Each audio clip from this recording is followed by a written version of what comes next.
E aí, pessoal, vamos continuar aqui com a teoria de corrente alternada. Vamos avançar um pouquinho mais aqui sobre fasores.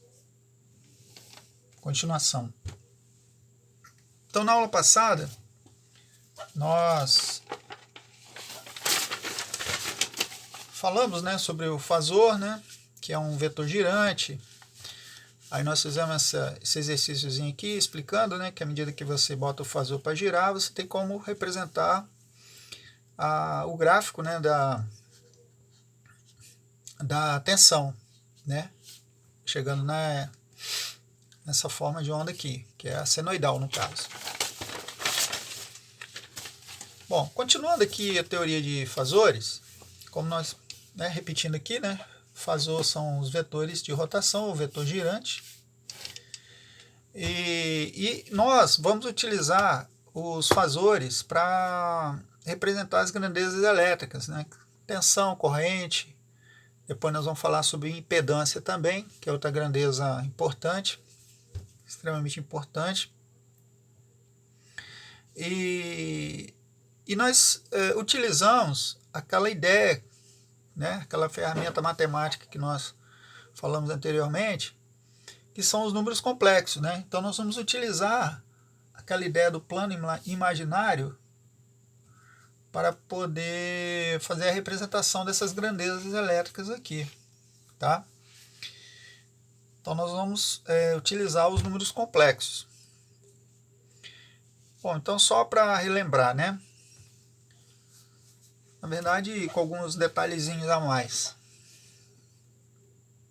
Então nós temos aqui, como nós vimos anteriormente, nós temos o eixo dos números reais. Temos aqui o eixo dos números imaginários, certo? Então nós temos aqui esse segmento aqui, por exemplo, vamos imaginar, que nós estamos lembrando, aquela questão dos quadrantes, primeiro quadrante, segundo quadrante, terceiro quadrante, quarto quadrante. Então no primeiro quadrante, aí nós temos aqui o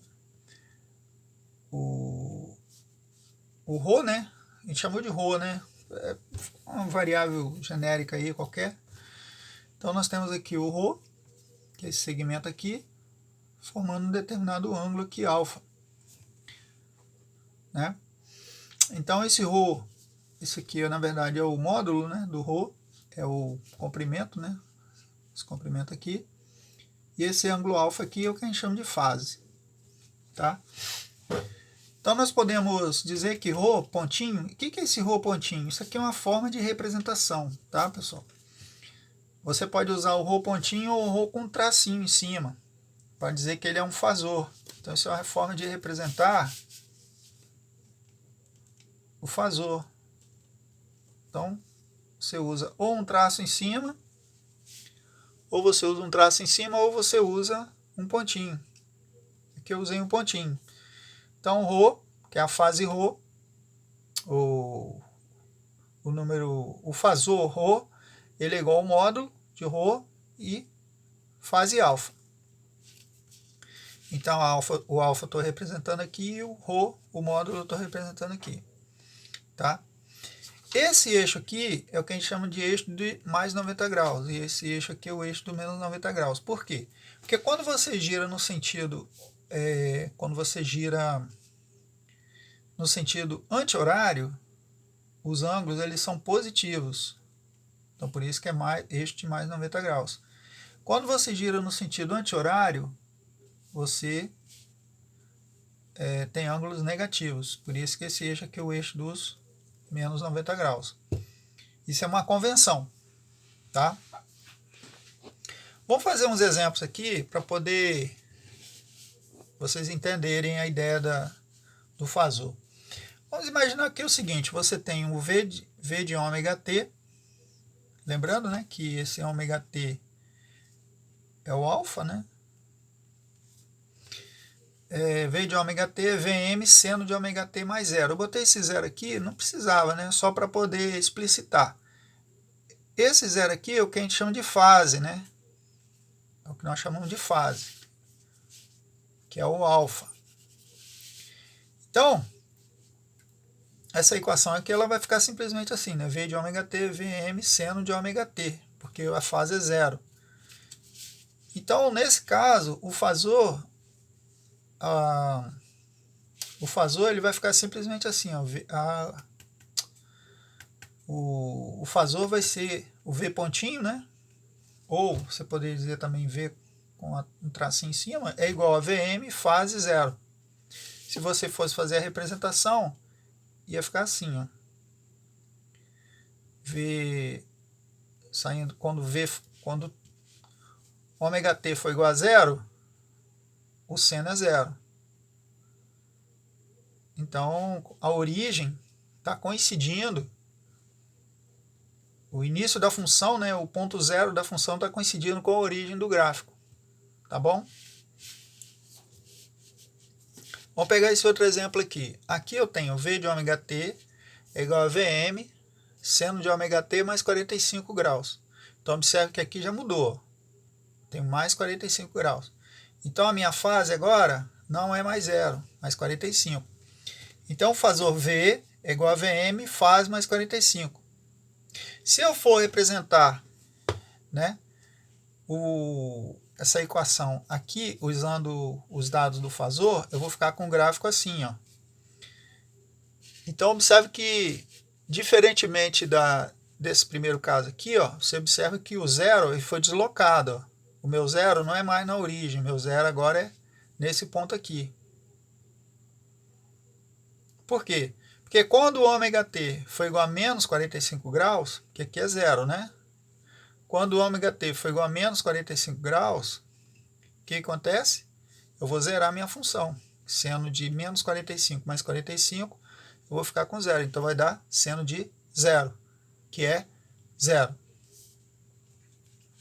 Tá bom?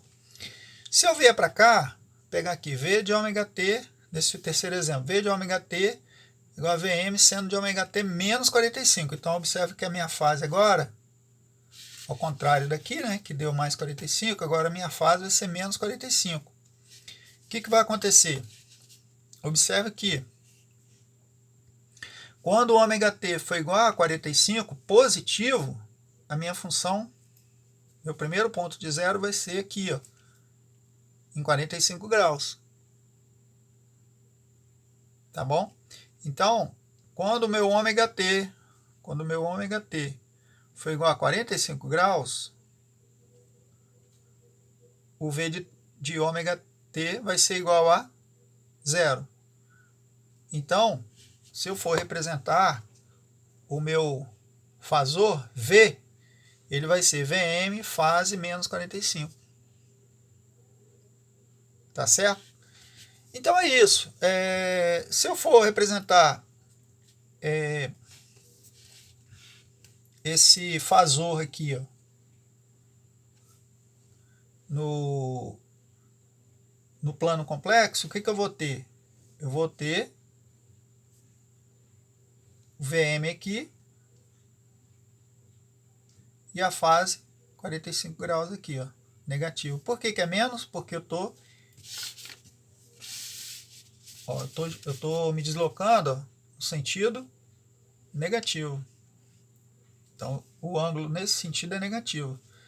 Então, vai ser Vm com ângulo de menos 45 graus.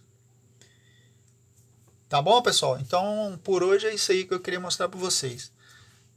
Aí, na próxima atividade, a gente vai fazer alguns exercícios e passar uma listinha para a gente começar a treinar um pouco isso aí. Exercitar, tá bom? Falou, pessoal, um abraço aí.